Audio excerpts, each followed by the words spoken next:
नमस्कार दोस्तों, क्या आप भी टाइम स्पीड और डिस्टेंस के एवरेज स्पीड यानी औसत चाल वाले सवालों में उलझ जाते हैं? क्या एग्जाम में जब 3 अलग-अलग स्पीड दी जाती हैं तो फॉर्मूले फेल हो जाते हैं? दोस्तों रटना बंद कीजिए, क्योंकि आज टॉपर्स एकेडमी की इस वीडियो में हम औसत चाल का पूरा कंसेप्ट बिल्कुल देसी अंदाज में और बिल्कुल बेसिक से समझने वाले हैं, जो सिर्फ कंसेप्ट ही नहीं बल्कि आपके ऐसे क्वेश्चन को सोल्व करवाएंगे जिसमें आपको सबसे ज्यादा प्रॉब्लम रहती है। हम इसमें 5 ऐसे क्वेश्चन करने वाले हैं जो सबसे ज्यादा पूछे जाते हैं।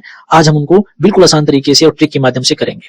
और हाँ, वीडियो के आखिर में आपके टेस्ट के लिए एक होमवर्क क्वेश्चन भी है जिसका आंसर आपको कमेंट सेक्शन में देना है। तो चलिए बिना किसी देरी के कॉपी पेन उठा लीजिए और शुरू करते हैं आज के धांसू कंसेप्ट। पहला कंसेप्ट करते हैं हम इक्वल डिस्टेंस का। जब हमें बराबर दूरियां दे रखी हो, जब दो बराबर दूरियां एक्स और वाई हमें दे रखी हो और हमें औसत चाल बतानी है पूरी यात्रा की, यानी ये पूरी जितना भी दूरी तय की गई है पूरी यात्रा की अगर हमें औसत चाल निकालनी है तो हम ये फॉर्मूला लगाते हैं, यानी कि 2xy और भाग में x प्लस वाई। ये फॉर्मूला लगाते हैं जिससे औसत चाल आती है। दूसरा कंसेप्ट हमारा है, अगर 3 बराबर दूरियां x y z की चाल से, यानी कि x एक भाग को x की चाल से, दूसरे भाग को y की चाल से और तीसरे को z की चाल से, यानी कि इन स्पीड के साथ तय किया गया है, तो जो टोटल डिस्टेंस है उसके लिए औसत चाल एवरेज जो स्पीड है वो 3xyz, xy, yz और zx, यानी कि नीचे तो दो के पेयर बनेंगे, ऊपर तीनों को लिखा जाएगा। ये तरीका है जब 3 अलग अलग हमें स्पीड दे रखी हो। दूसरा हमारा मेथड ये है एलसीएम मेथड, जो सबसे बेस्ट तरीका है। जब भी दूरियां दे रखी हो, जैसे वर्ग की भुजाओं का या यात्रा बराबर है, जैसे हम कई बार बोल देते हैं कि 1/3 भाग इतनी स्पीड से किया, 1/2 भाग इतनी स्पीड से किया, वो बराबर होने चाहिए लेकिन, और चाल उनकी दे रखी हो तो हम क्या करते हैं, उनका एलसीएम निकालते हैं और उस हिसाब से हम उसको सोल्व करते हैं। तीसरा हमारा मेथड है जर्नल कंसेप्ट, जब हमें अनइक्वल डिस्टेंस दे रखा हो। यहाँ पर ऊपर था जब इक्वल डिस्टेंस है और यहाँ पर है जब अनइक्वल डिस्टेंस है, तो अनइक्वल में हम हमेशा ही बेसिक फॉर्मूले का प्रयोग करेंगे, टोटल डिस्टेंस और डिवाइड में टोटल टाइम। ठीक है, तो उम्मीद है कि ये आपको समझ में आ गया होगा। हम करते हैं आज का पहला। एक व्यक्ति पानीपत से दिल्ली 60 किलोमीटर प्रति घंटे की चाल से जाता है और 40 की स्पीड से वापस लौटता है। पूरी यात्रा के दौरान उसकी औसत चाल क्या थी, हमें ये बताना है। देखिए, ये पानीपत से दिल्ली की तरफ जाता है तो जाने में 60 की स्पीड होती है उसकी और आने में 40 की स्पीड है। इस टाइप के सवाल बिल्कुल पक्का इसको याद कर लीजिए। अगर इस टाइप के कोई सवाल है तो बहुत आसान सा ये जो फॉर्मूला हमने पहला कंसेप्ट इसमें किया था, अगर 2 दूरियां दे रखी हैं और दोनों दूरियां बराबर है, देखिए डिस्टेंस जाने में और आने में बराबर ही होगा, तो दोनों दूरियां बराबर हैं और चाल उसकी अलग अलग है, तो हम इसको सीधा सीधा x की जगह 40 और y की जगह 60 रखेंगे, या x की जगह 60 और y की जगह 40, इससे कोई फर्क नहीं पड़ता। इसको हम सोल्व करेंगे, 60 गुना 40 और इसको लिख देंगे 100, तो इसको एक जीरो से एक जीरो, दूसरे जीरो से दूसरी जीरो और 12 चौक 48, यानी कि 48 किलोमीटर पर आवर उसकी क्या है, एवरेज स्पीड है, यानी कि औसत चाल है। ठीक है, उम्मीद है कि समझ में आया होगा आपको। अगला क्वेश्चन, एक कार्यक वर्गाकार मैदान के चारों ओर की भुजाओं पर क्रमशः 10 किलोमीटर प्रति घंटा, 20 किलोमीटर प्रति घंटा, 30 किलोमीटर प्रति घंटा और 40 किलोमीटर प्रति घंटा की चाल से चलती है। मैदान के चारों ओर कार की औसत चाल ज्ञात कीजिए।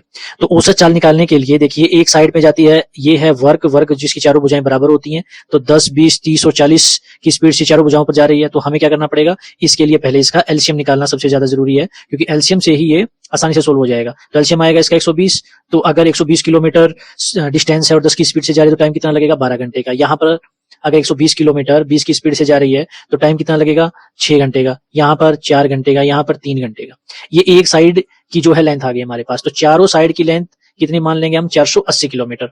और यहाँ पर टाइम कितना लगा हुआ है, टाइम इनको जोड़ लेंगे हम, 7, 6, 13 और 12, 25 घंटे टोटल टाइम लगा है। इसको हम सोल्व करेंगे। देखिए, सोल्व कर भी सकते हैं, वैसे तो ज्यादा मुश्किल नहीं, तो हमें पता है कि फ्रैक्शन में आएगा इसका आंसर, तो इसका आंसर सी और डी में से कोई एक है, ना तो ए इसका आंसर हो सकता, ना बी इसका आंसर हो सकता, और डी भी नहीं हो सकता, क्योंकि डी जो है 20 से ऊपर है, और 20 से ऊपर अगर ये होता तो यहाँ 500 से ऊपर कोई वैल्यू होनी चाहिए थी, तो इसका आंसर 19.2 ही होगा, यानी कि सी ऑप्शन इसका बिल्कुल करेक्ट है। उम्मीद है कि आपको समझ में आ गया होगा। करते हैं अगला क्वेश्चन। एक व्यक्ति अपनी कुल यात्रा का 1/3 भाग 30 किलोमीटर प्रति घंटा, अगला 1/3 भाग 40 किलोमीटर प्रति घंटा की चाल से और शेष भाग 60 किलोमीटर प्रति घंटा की चाल से तय करता है। पूरी यात्रा की औसत चाल क्या होगी?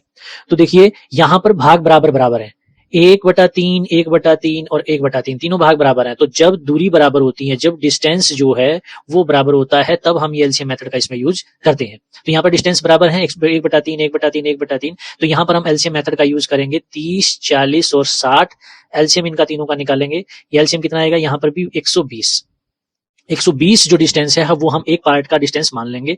यहाँ पर एक पार्ट का डिस्टेंस 120 है और जो चाल है उसकी वो 30 की है, तो टाइम कितना लगेगा, 4 घंटे का।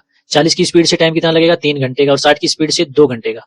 तो टोटल डिस्टेंस जब हमें निकालना होगा तो 3 भाग थे ये, तो 360 टोटल डिस्टेंस आ गया, और टोटल टाइम कितना है ये 5 और 4 9। तो इसको हम डिवाइड कर देंगे, ये आ जाएगा 40, तो 40 किलोमीटर प्रति घंटा इसका बिल्कुल सही आंसर है। दोस्तों अगर ये जानकारी आपको काम की लग रही है और क्वेश्चन समझ में आ रहे हैं तो बिना देर करते हुए लाइक शेयर जरूर करते रहें, और कोई प्रॉब्लम है। चलो भाई दोस्तों, आ गए अगले सवाल पे। एक ट्रेन अपनी यात्रा के पहले 150 किलोमीटर की दूरी 50 किलोमीटर प्रति घंटा की चाल से और 90 किलोमीटर की दूरी 60 किलोमीटर प्रति घंटा की चाल से तय करती है। पूरी यात्रा के लिए ट्रेन की औसत चाल क्या होगी? देखो भाई, डिस्टेंस है 150 किलोमीटर और 90 किलोमीटर, यही है। हम इसका रेशियो ले लेते हैं, तो रेशियो लेंगे तो ये कटेगा 30 के पहाड़े पे 5 पे, और ये कटेगा 3 पे। तो ये डिस्टेंस का रेशियो आ गया, डिस्टेंस। और अब हम निकालेंगे टाइम। जो 150 किलोमीटर था वो 50 किलोमीटर प्रति घंटा की चाल से जो है चल रहा है, तो इसका टाइम आएगा 5/50 यानी कि 1/10। ठीक है, 1/10 घंटे। और यहां पर निकालें 3 किलोमीटर की दूरी तय की गई है कितने पे 60 किलोमीटर प्रति घंटा की चाल से, तो 3/60, तो ये आएगा 1/20, यानी कि डिस्टेंस क्या आया, सॉरी टाइम क्या आया, टाइम आया 1/10 और 1/20। पहले डिस्टेंस के लिए 1/10, दूसरे के लिए 1/20। टोटल टाइम हम निकाल लेते हैं 1/10 और 1/20, एलसीएम लेते हैं इसका, यह आएगा 20, 2 + 1, ये 3/20। तो टाइम कितना आया 3/20।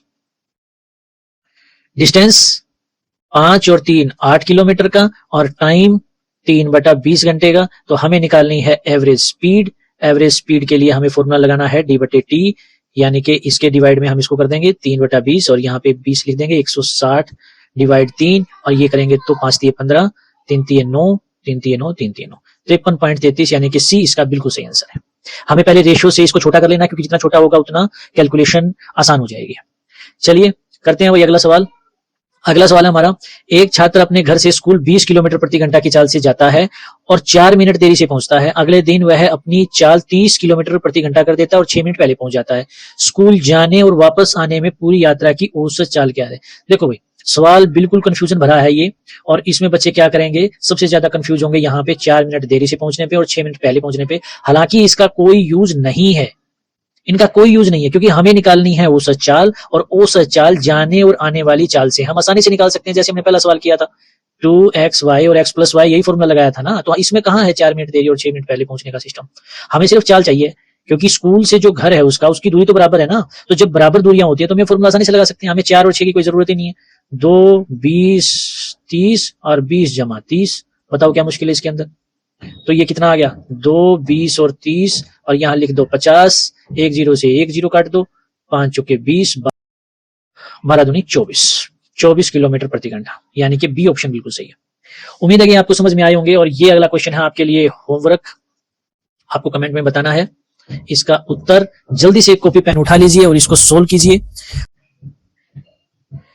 इस प्रश्न का सही उत्तर क्या होगा, ए, बी, सी या डी? अपनी ईमानदारी से सोल्व कीजिए और तुरंत अभी कमेंट बॉक्स में अपना आंसर लिखो।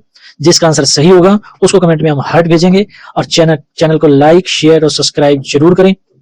तब तक के लिए जय हिंद।